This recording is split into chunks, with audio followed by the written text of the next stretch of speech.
Olá, minha galerinha do nono ano! Tudo bom, meus amores? Eu te espero que sim. Saudade de vocês, meus amores, da gente estar junto, da gente poder bater aquele papo gostoso, de poder aí discutir sobre as nossas aulas, né, de geografia. Então vamos lá, galerinha. Olha só, meus amores, na semana passada nós começamos um conteúdo novo, né, sobre o continente asiático, que é o capítulo 8 do nosso livro, certo? E na semana passada a tia falou sobre a primeira parte e hoje a gente vai finalizar esse capítulo aí que é referente ao conteúdo que nós vamos estudar para as nossas verificações, tá bom? Nós trabalhamos agora, antes das verificações, o capítulo 7 e o capítulo 8. Os dois vão cair como conteúdo para a gente poder abordar aí essa matéria toda aí para as verificações.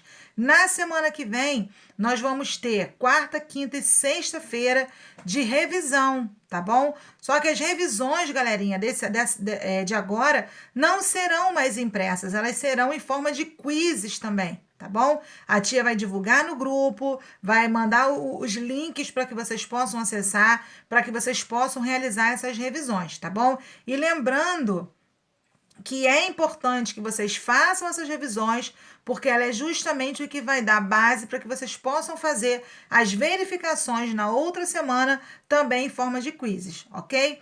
Então a gente começou a falar aí no capítulo 8 sobre a regionalização da Ásia, tá? E aí o livro traz, né, como a tia falou para vocês, essa imagem aí, né, do nosso mundo aí, do nosso planisfério, né, do mapa mundi, mostrando que a grande variedade, né, que a gente tem de espécies naturais, de clima, de vegetação, que a gente tem no nosso planeta Terra, ela vai ser ocasionada por vários fatores, né? A condição climática, né, de maritimidade, do movimento de translação e rotação, da localização, dos movimentos das placas tectônicas, né? Então, tudo isso vai trazer a diversidade física. Mas fora isso daí, a gente tem, né, o continente asiático como sendo o continente, né, em maior extensão territorial que nós temos, e não poderia ser diferente, ele vai trazer também uma vasta, né, quantidade de paisagens naturais diferentes, de etnias diferentes, de culturas diferentes e principalmente de condições socioeconômicas diferentes também, ok? Então a gente na semana passada falou sobre essa regionalização, sobre essa nova divisão que foi feita no continente asiático, pautado também na ONU, assim como a gente viu, né, que aconteceu lá na Europa, a ONU também ela interviu na questão da regionalização do continente asiático. A tia começa aí também as nossas aulas falando um pouquinho desse personagem aí que vocês estão vendo. Vocês sabem quem é essa pessoa? Conhecem? Já ouviram falar? Pois a tia fez questão de colocar porque ele foi uma pessoa muito importante, tá? Premiadíssimo aí pela ONU, porque foi ele que influenciou no processo de independência da Índia, tá? Que teve um grande movimento popular, né, para poder sair das garras aí da dominação colonial e que foi toda orientada, né, arquitetada aí pelo advogado da época, Mohandas Gandhi, mais conhecido como Mahatma Gandhi, tá?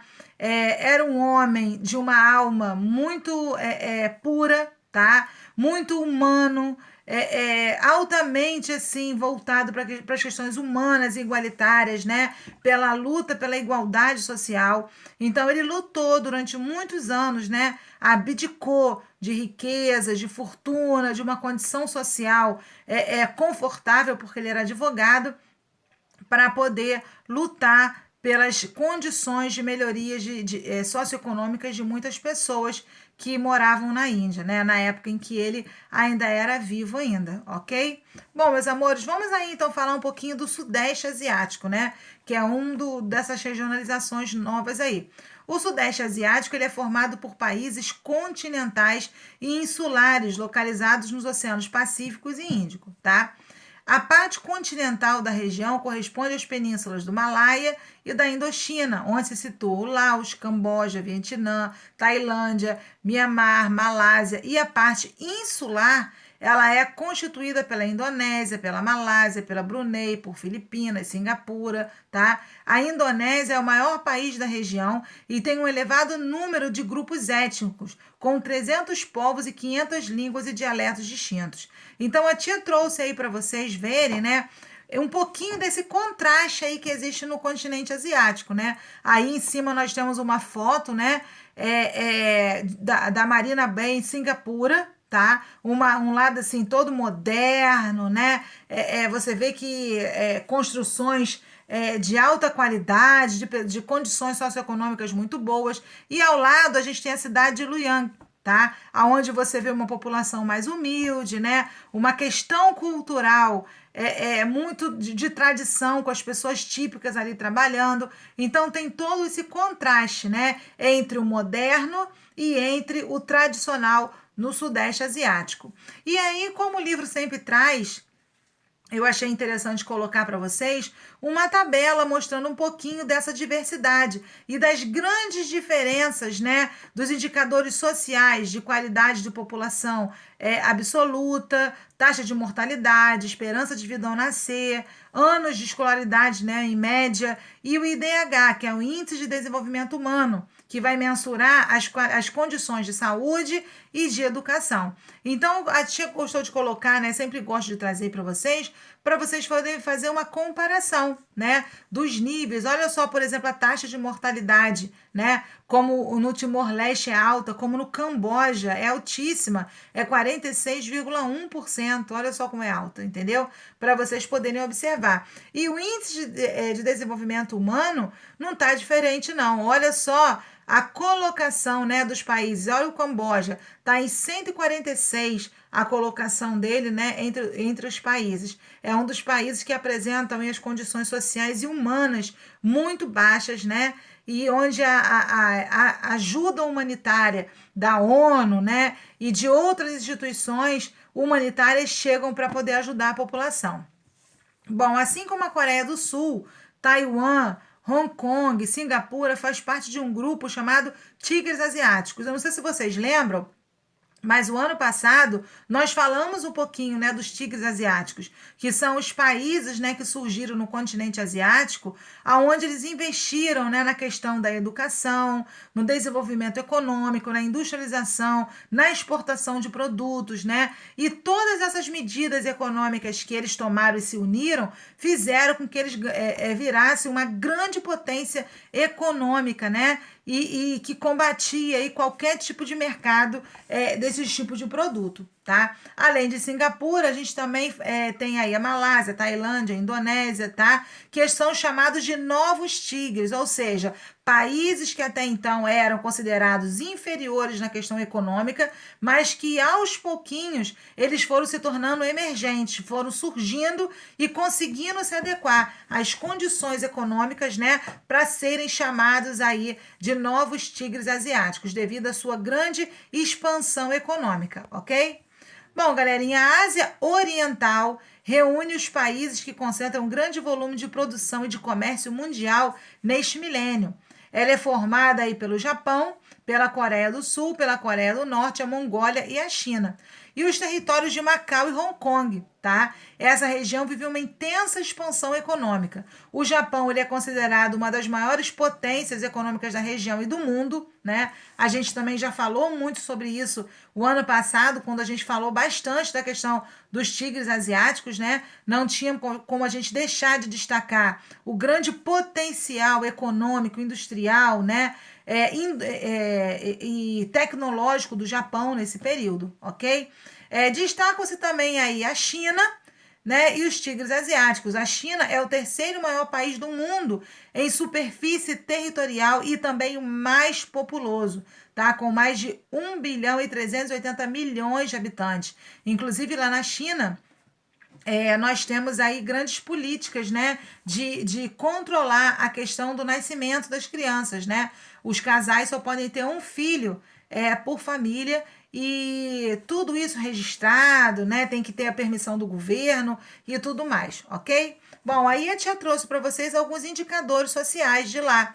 né? Olha só como muda um pouco o cenário do que a gente viu, né, na outra parte aí do continente asiático, né? A gente vê, por exemplo, que Hong Kong ele está em sétimo lugar na questão do IDH, na qualidade de vida, de educação, de saúde, de condições, né, para a sua população. A gente tem o Japão, né, em 19º, nós temos a Coreia do Sul em 22º, né? Ou seja, a gente consegue ter aí uma parte da Ásia com alguns países muito bem estruturados economicamente e socialmente também, ok? Galerinha, a Ásia Central ela vai, né, se estender pelo Mar Cáspio, a oeste até a China e leste nessa região. Tem muitas montanhas, né?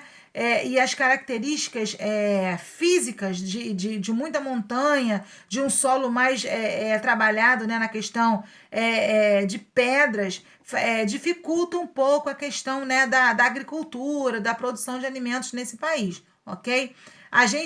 O que que acontece? Essa posição geográfica é de grande importância estratégica. Por quê? Porque tá situado no coração da Eurásia, que é justamente onde a gente tem, né, a junção da Europa com o continente asiático, tá? Por esse motivo, 5 países dessa região, Cazaquistão, Quirguistão, Tajiquistão, Turcomenistão e Azerbaiquistão, compartilham uma cultura que incorpora tanto do Oriente quanto do Ocidente, ok? Esses países fizeram parte da antiga União Soviética e antes da independência de 91 eram interdependentes na sua economia, ou seja, possuíam uma economia, né, nessa época que se interligava, em que os acordos comerciais eram feitos, né, e tinham que ser autorizados de um para outro. Então, aos poucos, né, eles foram se estruturando. O Cazaquistão é o país mais extenso dessa região, tá? E o clima árido predomina em grande parte desse território aí, ok?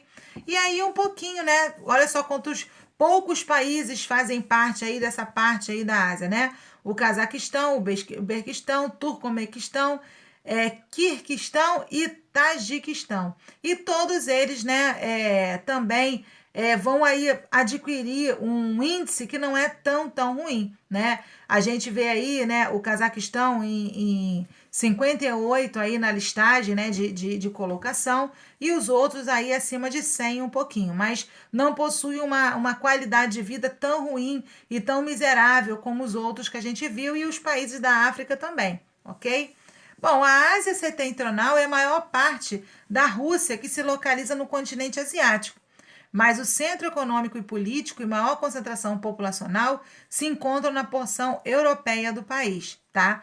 É a região que tem grandes e importantes rios como o Obi, o Wesley e o Lena. É muito rica em recursos naturais e minerais como o petróleo, o gás natural, tá?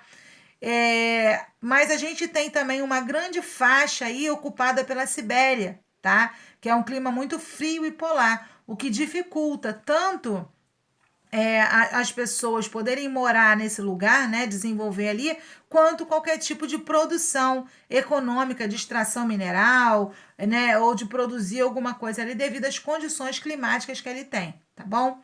Bom, meus amores, a tia elencou para vocês algumas atividades, né, do capítulo 8, não são muitas, e também lá no caderno de atividades, a tia colocou as atividades principais do capítulo 7 e do capítulo 8, que vão servir aí de base para que a gente possa, semana que vem, fazer uma boa revisão, tá bom? Meus amores, a tia espera aí que vocês realizem essas atividades, tá? Qualquer dúvida, a tia está à disposição e estudem, tá? Não deixem de estudar, não. É importante dar continuidade, tá? Para que a gente possa fechar um novo ciclo. Falando de novo, vocês são 9º ano que vem vocês estarão no 1º ano do ensino médio, então é muito importante que vocês tenham base de conhecimento para não ter dificuldade depois no 1º ano, ok? Então estudem, galerinha, tá bom? Um beijo no coração, eu te amo a vocês. Bye, bye.